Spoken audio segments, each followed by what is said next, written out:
The Whole Person Project seeks to expand access to quality mental health services for adult Texans with intellectual and developmental disabilities.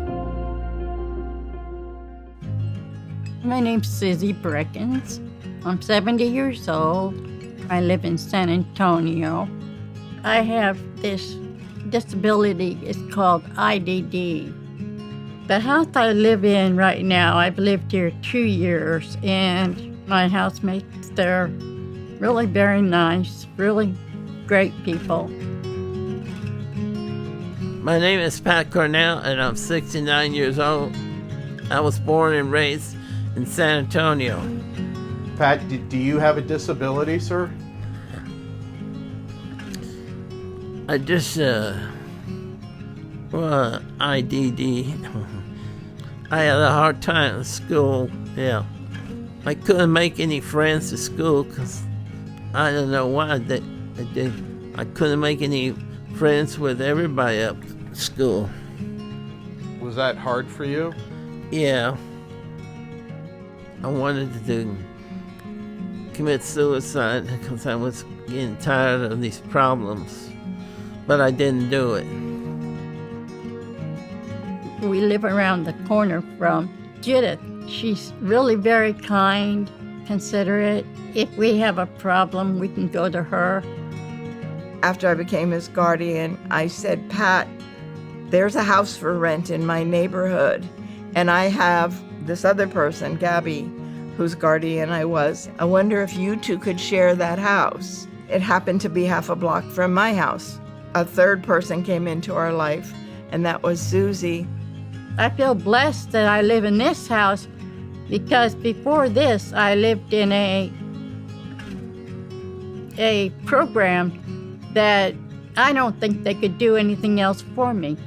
We got very lucky that this trio of people and I sensed what was needed and were able to pull it together into a fairly tight little plan. The three people that live here are able to live a fulfilled life due to Pat's dad's pension, Susie's dad's pension, and Gabby's dad's Social Security. And all we had to do was tie it all together in a way that they can live a real self-determined life in the community. If we were not able to maintain the system that we've created, Pat would be maybe back in that one-man apartment. Suzie would definitely be in a nursing home. This just gives them, the sticks that when you put them together are stronger than the three twigs. People with IDD, they need services. They need somehow to help them clean the house or cook dinner or stay with them during the day. They need these things. And right now, it may be 10 or 15, 20 years before they could get this stuff because they're on this waiting list. Maybe that will happen someday, but I don't think it'll happen in my lifetime. It's just getting longer and longer. There's more and more need, and there seems to be less and less willingness on the part of the legislature sometimes to allocate that for people to live in the community.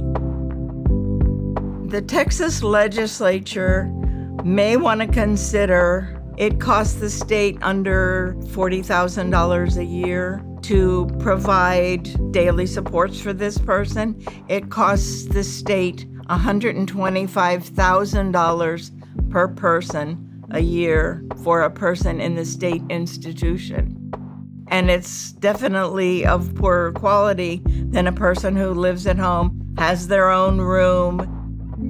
It's been really wonderful for me to see the people that are in my enclave, how they've blossomed in this setting because of their increased sense of responsibility, their sense of pride in their house, their sense of ownership, and their sense of control. We call it self-determination, and that kind of says it all.